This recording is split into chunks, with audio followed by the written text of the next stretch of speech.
Coconut rice తోటి పన్నీరు దుంపలు కాంబినేషన్లోని కూర చేద్దాం అనుకుంటున్నాను. ఇదైతే నైవేద్యం కోసం కాదు, అలాగే మామూలుగా ఇది. సో నేను పన్నీర్ తీసుకున్నాను. సో ఒకటి దుంప కూడా కట్ చేశాను.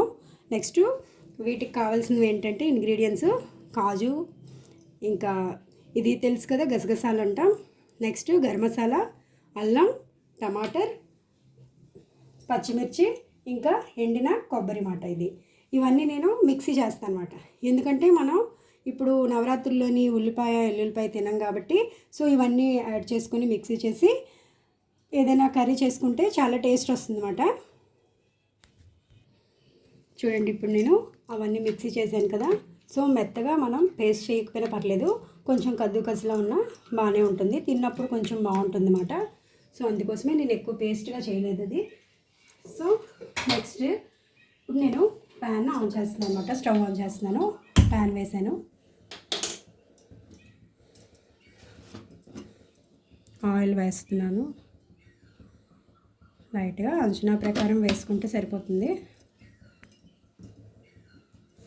చెప్పాను కదా నేను మీకు రిచ్ ఫుడ్ తింటాం కాబట్టి మనం కొంచెం జీలకర్ర యాడ్ చేసుకుంటే బాగుంటుంది, డైజెషన్ అయిపోతుందని. సో నేను మ్యాక్సిమం అన్ని వంటల్లో కూడా జీలకర్ర యాడ్ చేస్తాను, డైజెషన్ బేగా అవుతుందని. సో నేను తేజ్పత్తా మర్చిపోయాను అనమాట. ఇగోండి, ఇప్పుడు ఇందులో యాడ్ చేస్తున్నాను. ఇది కొంచెం లైట్గా ఫ్రై అయితే చాలు. చూడండి, ఇవి చిట్పట అంటున్నాయి కదా జీలకర్ర తేజ్పత్తా. ఇప్పుడు నేను మిక్సీ చేసిందంతా పేస్ట్ ఈ ఆయిల్లో వేస్తున్నాను.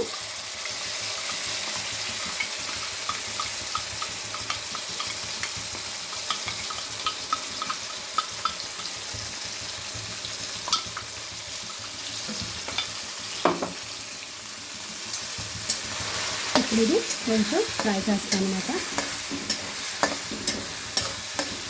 సో ఇందులోనే నేను సింధ నమక్ కూడా యాడ్ చేస్తున్నాను. ఉప్పు వేసుకుంటే ఏంటంటే బేగా ఫ్రై అవుతుంది అన్నమాట ఏదైనా సరే.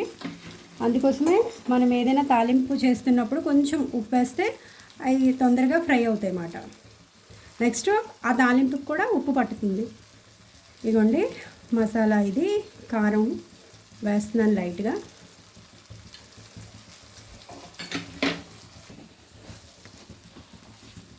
చూడండి, కొంచెం ఫ్రై అయింది కదా.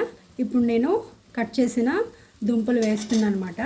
ఎందుకంటే ఎక్కువ ఫ్రై అయిపోతే ఈ దుంపలు కూడా ఏగవు, అందుకోసమే కొంచెం ఫ్రై అయిన తర్వాత ఈ దుంపలు వేసుకుంటే ఈ మసాలా దీంతో కూడా ఈ దుంపలు కూడా ఏగుతాయి అన్నమాట. అందుకోసమే ఈ రెండు కలిపి వేపాలి.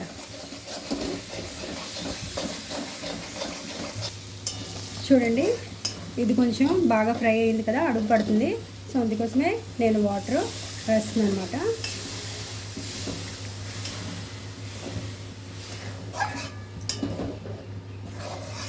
కొంచెం దుంపలు ఉడికితే చాలు. దాని తర్వాత నేను పన్నీర్ వేస్తాను అనమాట. ఎందుకంటే పన్నీర్ ఆల్రెడీ సాఫ్ట్గా ఉంటుంది కాబట్టి ఇప్పటి నుంచి వేస్తే ఇంకా సాఫ్ట్ అయిపోయి ఇరిగిపోతుంది అన్నమాట. అందు గురించనే నేను ఇది బాగా ఉడికిన తర్వాత వేస్తాను. ఇవ్వండి, మనకి దుంపలు బాయిల్ అయిపోయాయి అన్నమాట, కొంచెం ఉడికిపోయాయి. సో అందుకే మా అత్తయ్య గారు చెప్పారు క్యాప్సికమ్ కూడా వేయమని. సో అందుకోసమే నేను ఒక క్యాప్సికమ్ తీసుకొని వేస్తున్నాను. ఈ క్యాప్సికమ్ ఎక్కువ ఫ్రై అక్కర్లేదు, ఉడకడం కూడా బేనే అయిపోతుంది, ఎందుకంటే కొంచెం సాఫ్ట్గా ఉంటుంది కదా ఇది. సో ఇప్పుడు నేను వేసి కొంచెం 5 మినిట్స్ తర్వాత నేను పన్నీర్ కూడా వేసేస్తాను. చూడండి, క్యాప్సికమ్ కూడా కొంచెం ఉడికిపోయింది కదా. ఇప్పుడు నేను పన్నీర్ యాడ్ చేస్తున్నాను. ముందుగా కట్ చేసి ఉంచుకున్నాను కదా. కొంచెం ఇది ఆల్రెడీ సాఫ్ట్గా ఉంటుంది కాబట్టి పన్నీరు ఎక్కువసేపు ఇది ఉడకక్కర్లేదు. సో నేను గరం మసాలా వేయలేదు కాబట్టి కొంచెం మీద నుంచి ఇప్పుడు గరం మసాలా వేస్తాను. ఎందుకంటే గరం మసాలా మనం ఆల్రెడీ ఫ్రై చేసుకుని ఇది పౌడర్ చేస్తాం కాబట్టి ఇది ఎక్కువ ఆయిల్లో ఫ్రై అవ్వక్కర్లేదు, ఇది మీద నుంచి వేస్తే సరిపోతుంది. సో కొంచెం దగ్గరికి అయిపోతే స్టవ్ ఆఫ్ చేసేస్తాను.